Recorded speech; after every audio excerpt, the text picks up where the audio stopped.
Peace and love, family. This your boy JB, giving my predictions for WWE's next paid premium live event, which is Bash at Berlin this Saturday in Germany.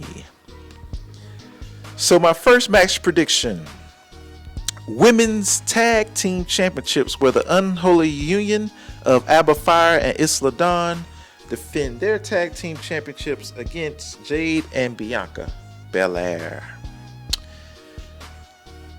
I have mixed feelings about this match. The women's tag team championships at WWE are just, this title has changed like 4 or 5 times in a calendar year. I think it started with Chelsea Green and Piper Niven, and they lost the belts to Life of the Party. Then Kabuki Warriors held it or won it, and then they held it for about 3 months almost, which they did a really good job. It was defended on a couple of PLEs. Then they dropped the titles, I think largely due to Asuka's injury to Jade and Bianca. And then they had it for about a month and a half, and then they dropped the titles to the Unholy Union at Clash at the Castle, which was a home crowd for the Unholy Union. I think it would be a disservice for Triple H to book Jade and Bianca to win at Bash at Berlin, largely because Unholy Union is a legitimate great tag team women's champions. Like, they are really good. They are a legit tag team, and we all know that Jade and Bianca are 2 singles competitors thrown together. Like, they're singles competitors, okay? They got a couple of cool little tag team movesets, but they're not a real tag team. And I get that Jade was assigned to Bianca to take Jade under her wing and get her ingratiated into the division, but you booked Unholy Union to win a lot on Raw, to win a lot on NXT, but then they Look, let me be real. Jade and Bianca are 2 of the most protected women I ever seen. Man, and they're great competitors, but man, I feel like Unholy Union is probably going to drop the titles to them. And it's unfortunate because I'm thinking Unholy Union is doing a really good job defending those belts and putting on great performances. Moving forward, if Jade and Bianca wins, Nia Jax needs competitors to face in singles for the women's championship on SmackDown. Jade and Bianca. Nia is about to fight Michin. I guess she can fight Naomi, but you're running out of top baby faces for Nia to face, and you got Jade and Bianca mixed up in this tag team business. They're probably gonna beat Unholy Union, unfortunately. I want to be wrong, but I'm picking Jade and Bianca. Moving forward, maybe Unholy Union get a rematch. Nobody really wants to see Candice LeRae and Indy Hartwell. They booked as jobbers, even though they're very good in the ring. They're being booked as jobbers, right? Maybe the Sky Pirates or Kairi Sane and Io Sky get a chance to compete for those titles. Then you got the Pure Fusion Collective. Look, don't make fun of me, but I feel like Sonya Deville had some nice theme music, but then they did some weird on Raw with the theme music that I don't like. So you got Pure Fusion Collective that should be competing for that title as well. But my pick is Jade and Bianca winning the tag team championships at Bash in Berlin, and they'll be your new champions. All right. Next, we have a blood feud, one of the hottest blood feud matches, or one of the hottest blood feud rivalries in pro wrestling today. Maybe outside of Swerve and Hangman, and maybe outside of Tony and Mariah May at AEW. But you got CM Punk getting a second crack at Drew McIntyre. My match prediction is, and I know this sounds crazy, but I got Drew winning again. Think about the amount of times CM Punk has screwed over Drew McIntyre, and Drew McIntyre deserves it. Drew McIntyre's been doing some crazy stuff, but CM Punk said he was gonna make his life a living hell, and he has cost him 3 championships, right? At WrestleMania, at maybe like Backlash, and then in Drew's home country of Scotland, right, at Clash of the Castle, right? So I got Drew winning again, and here's why, right? If CM Punk wins on Saturday, and if he wins, he's more than likely gonna take his bracelet back, and the bracelet is the most important one of the most important parts of the story, because it's got CM Punk's amazing wife, who I love, AJ Lee, and the dog Larry, right? So CM Punk would probably take it back, right? So then you got to come up with, okay, what's going to replace the bracelet to give Drew McIntyre another shot at CM Punk, which I predict they're going to wrestle again at Bad Blood in October. You got to come up with something, right? So that's why I got Drew McIntyre winning this match and going up 2-0 on CM Punk, because he cost this man the championship I don't know how many times. But if Punk wins and gets the bracelet back, they're going to have to come up with some new kink to this rivalry, because it needs to probably end at Bad Blood, right?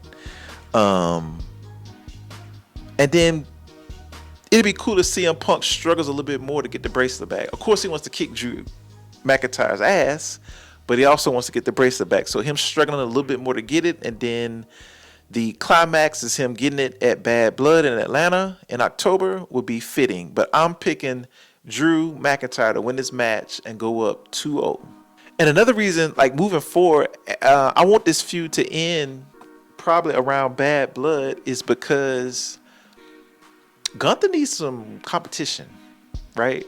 And I'm getting ahead of myself, but CM Punk, Drew McIntyre, Seth Rollins is out for a while. They're building up Bronson Reed, but Gunther is going to need, they had to bring in Randy Orton, right? So he's going to eventually need some competition, right?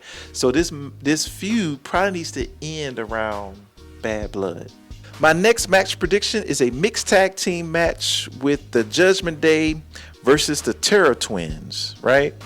I'm picking Rhea and Damian to win this match. The two people who were kicked out of the Judgment Day at not WrestleMania, I'm sorry. They were kicked out of the Judgment Day at SummerSlam. A win by Rhea and Damian Priest will likely set up a Bad Blood match where Finn Balor wants to avenge the loss at Bash of Berlin and fight Damian Priest at Bad Blood.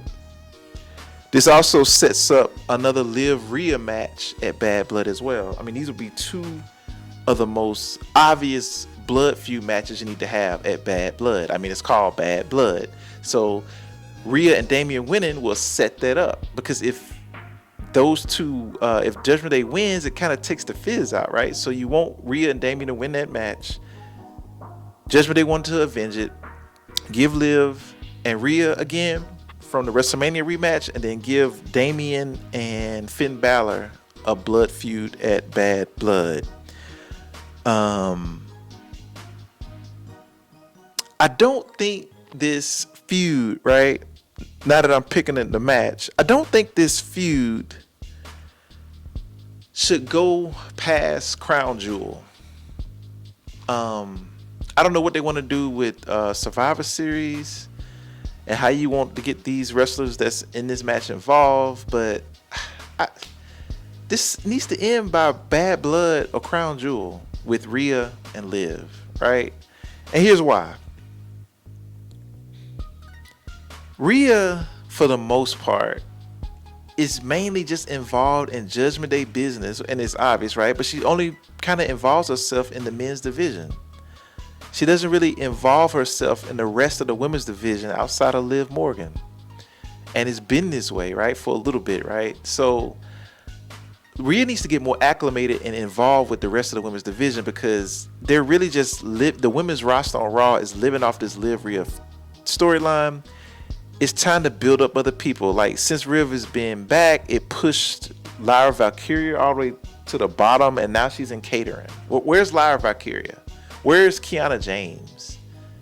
Like, what are we doing, Triple H? Like, the rest of the women's roster needs to grow. And it was a perfect time because you had Becky Lynch out. Rhea was out for a while.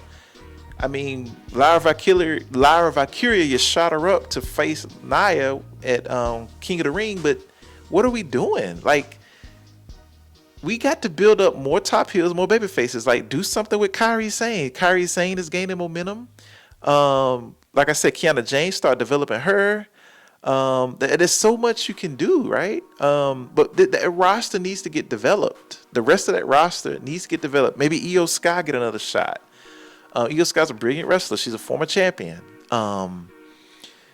You got to start building a division up. And that's why I want this feud to kind of end somewhere around Bad Blood or Crown Jewel. All right, next match prediction for the Undisputed World Championship. Cody Rhodes defends his title against Kevin Owens.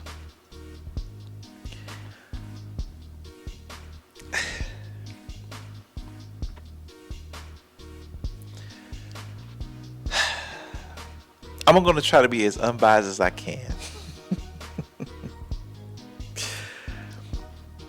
Cody Rhodes is a very, very, very good champion. But Roman Reigns' success over the last 4 years almost makes everybody a part of Roman's story. And Cody Rhodes, since he reached and completed his story, what's next?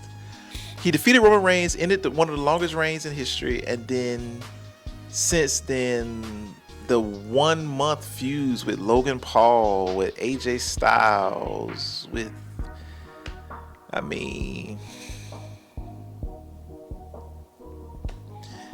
then let's just throw in Kevin Owens. Like, I don't want there are people online saying, oh, well, Kevin Owens turns heel, or, for what? To be in a 1 month feud? So you're going to make Kevin Owens turn heel, who's been babyface all this time. You want to turn somebody heel for them to be a heel for a while, right? And I get it that the Bloodline and Solo Sikoa and eventually Jacob Fatu, who's going to be tremendous, who's going to be a fabulous first ballot Hall of Famer, multi-time champion at WWE. Support him. I bought his shirt. It debuted as number 2 overall, Jacob Fatu. They're the top heels. And then you got a bunch of great baby faces like Randy Orton, Kevin Owens, right? That's on SmackDown. And I guess Roman Reigns now. That's a baby face. Another 1 month feud. I mean, he had a really good feud with AJ Styles, right? I mean, the whole Logan Paul stuff. I just don't know, man. Like, why turn Kevin Owens heel for him to face Cody Rhodes? Just have the match. I'm trying to be nice, man. I don't know if these are like filler feuds to maybe he eventually is going to face The Rock down the road. And you got to give Cody Rhodes something to do, but just keep this a friendly rivalry between Kevin Owens and Cody Rhodes. Why turn Kevin Owens heel? Like, I don't know. And then there's people saying, Randy Orton, because Randy Orton has a lot of history with Cody Rhodes. They was a part of Legacy, during the Ruthless Aggression era. That'll be a great feud. There's 1,000 storylines you can tell, but Randy Orton is on this great babyface run. It's so lovable. You got people after the France performance, and shout out to the France crowd. After the backlash, you got people after 15 years, fans are singing Randy Orton's music word for word. Okay? After 15 years. And Randy Orton is, to me, this is my opinion, and it's a rivalry between him and Edge, but Randy Orton is probably will go down as one of the greatest modern day heels ever, if not the greatest modern day heel. Randy Orton, 2009, 2020. This man was a effing menace. Okay? Randy Orton, top 3 heel ever in WWE, in my opinion. Randy Orton was watch YouTube. The most watched WWE video on their YouTube page, I think, is when Randy Orton was a heel and he handcuffed Triple H in the ring, in the ropes, and he kissed Stephanie McMahon in his face. That Randy Orton, yes. So I don't want Randy Orton to turn heel because, I mean, he's lovable right now. The fans are loving him. They're singing his song. And of course, once you turn him heel, all that's going to go away, right? So let that man get serenaded by the fans. There's no point in turning Randy Orton heel for a couple of months. It makes no sense. And I know he's probably going to get in a match with John Cena with the retirement stuff, right? But why turn Randy Orton heel? Like, let this man be a lovable babyface right now. We know he could turn heel in the moment, but eventually that's probably going to be a challenger for Cody Rhodes. But I'm just not a fan of turning Kevin Owens and Cody Rhodes. I mean, turning Kevin Owens and Randy Orton heel to face Cody Rhodes. I don't know. Let it be what I'm trying to get to is they got to do something with Cody Rhodes. He's great, right? But it's like I'm going to be honest with you. My perspective, these feuds are boring as ish. The matches are great. He's delivering with the AJ Styles stuff. The Logan Paul stuff. His title reign is just meh. And it's because there's not enough top heels developed on SmackDown. There's a big imbalance on both brands. They got to really do some shuffling with the rosters, right? Because you don't have enough for the women's division. You don't have enough baby faces and heels. The men's, you don't have enough heels for Raw. Then on SmackDown, there's too many baby faces and not enough heels on the women's division. Then there's too many baby faces and not enough heels on SmackDown men's division, and I'm saying like to compete for the world title. So I'm picking, obviously Cody Rhodes is not about to lose to Kevin Owens. I'm not thrilled about this match. I know they're going to pull on a great match, but I'm not thrilled about this match. I'm not thrilled about Cody Rhodes' title reign. All of these filler feuds. Maybe The Rock's going to challenge him. Maybe Jacob Fatu. Maybe Roman Reigns. I don't know, but Cody needs to get involved in a great storyline. He's a champion, right? That's all I got. I don't know. I'll try to be nice, but all of these filler feuds to eventually get to a greater match, but we need to get there. Okay. But my prediction is Cody Rhodes retains. Last match prediction is Randy Orton versus Gunther, where newly champion Gunther has his first title defense in his home country against Randy Orton for the World Heavyweight Championship.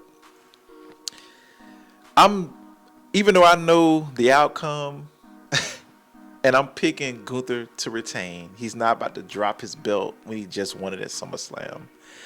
But I absolutely loved their match at King of the Ring. That's literally one of the matches of the year, and it was a dream match. Gunther versus Randy Orton. Randy Orton is probably the only one that can probably hang with Gunther in ring. And we're talking about a 20-year vet and Randy Orton, man. So I got Gunther retaining. And I like the build because it's like, hey, when they ran the tape of the King of the Ring tournament, Randy's left shoulder was still up. The referee didn't catch it, and Gunther ended up winning, and that's how Gunther got the title shot at SummerSlam, where he defeated Damian Priest with the help of Finn Balor turning, right? Gunther should probably win this clean, and shout out to Randy for trying to, he's doing everything he can to put Gunther over. Only thing I don't like is it sucks because as much of a living legend as Randy Orton is, he's kind of getting fed to him, but to Gunther, and we know Gunther's not about to lose.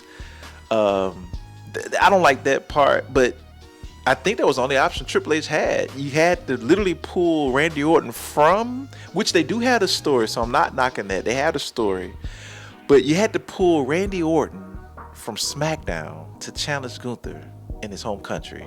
And you needed a big match, and that was the right call. But it also points to something else. Triple H has to build up some credible defenders or credible contenders for Gunther. Just has to do it. And that's, luckily he had the story of Randy Orton to kick it off. But with Seth Rollins being out, right? Drew McIntyre and CM Punk is caught up in this feud for at least the next month or two. I do like the fact that they're building up Bronson Reed. At some point, maybe Bronson Reed, they competed against Gunther for the IC title a couple months ago, or maybe like a year ago. I can't really remember. Of course, you got Chad Gable, but Chad Gable is involved in a feud with the Wyatt Six. And you keep going down the roster, it's just nobody's ready. I mean, outside of Chad Gable getting a shot, Bronson Reed getting a shot, whatever happens with CM Punk and Drew McIntyre getting a shot, I mean, you're running out of options for Gunther's next opponent. So they got to figure that out, because I don't know how long Chad Gable's going to be involved in this thing, American Made, which is great, by the way, be involved in this rivalry with the Wyatt Six. We all know that CM Punk and Drew is going to be fighting each other for the next couple of months. Bronson Reed maybe, but Bronson is a heel, so you're going to have heel versus heel.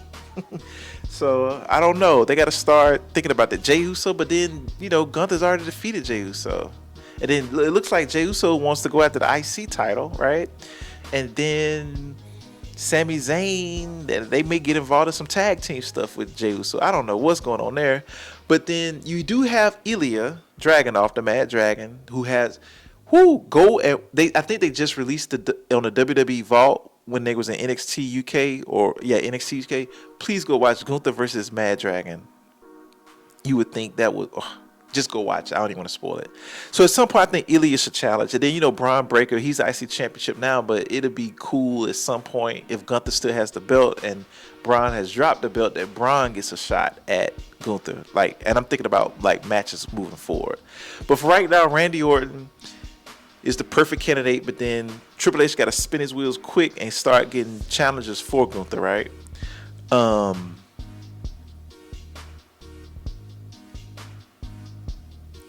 I think outside of that, like I said, I got Gunther retaining the championship. And then what will be next? I talked about what was next for Gunther, but I guess what will be next for Randy Orton is he goes back to SmackDown, and I mean, he's probably gonna have to challenge Cody. And I hope they keep it in a heel friendly fashion, I guess.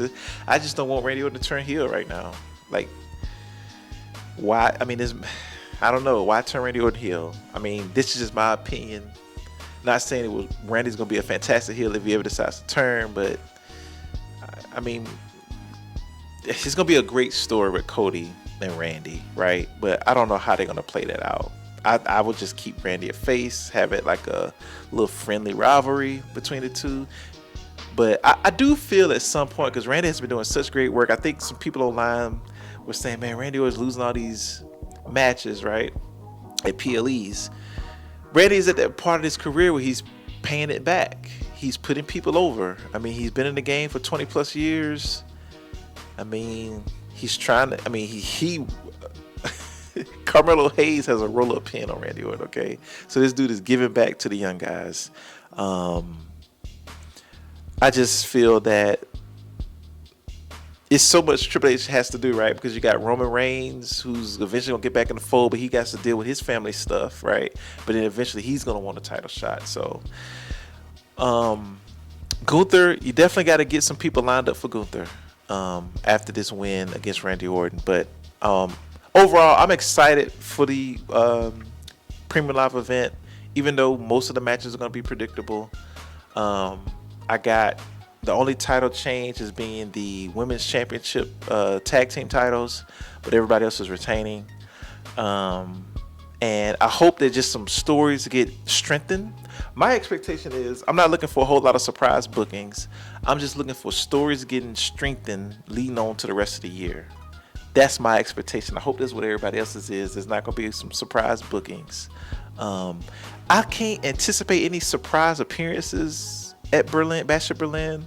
So I'm just mainly focusing on, are there going to be strengthened storylines coming out of this? And, build up for Bad Blood, which is taking place in Atlanta in October. But those are my predictions, and let me know your thoughts. This is your boy JB predicting the Bash in Berlin this Saturday in Germany. Peace out.